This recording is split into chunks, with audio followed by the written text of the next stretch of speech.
अस्सलाम वालेकुम। अक्टूबर का महीना आ गया है और आगे नेक्स्ट वीक्स में सर्दी और स्मॉग दोनों बहुत ज़्यादा आने वाले हैं, इसलिए आर्थराइटिस और तमाम ऑटो इम्यून पेशेंट्स के लिए बहुत ज़रूरी है कि वो अपनी वैक्सीनेशंस करवा लें।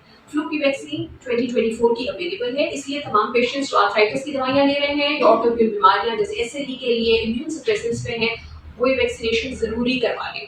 वैक्सीनेशन कराने से ना सिर्फ आप फ्लू से बचाते हैं, बल्कि क्योंकि तमाम इन्फेक्शन ऑटो इम्यून बीमारियों को बढ़ाते हैं, इसलिए आपकी अंडरलाइन बीमारी भी बढ़ने का रिस्क है।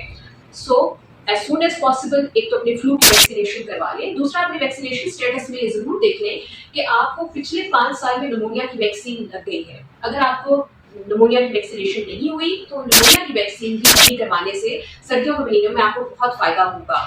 निमोनिया की वैक्सीन 5 साल के बाद रिपीट की जाती है, इसलिए ये आपने जरूर देख लेना है कि आपकी लास्ट निमोनिया की वैक्सीन कब हुई है। इस विंटर सीजन में स्टे सेफ, स्टे हाइड्रेटेड और कोशिश करें कि इन्फेक्शन से ज्यादा महफूज रहें। अगर आपको कोई सवाल या कमेंट है तो please feel free to ask. Thank you so much for watching.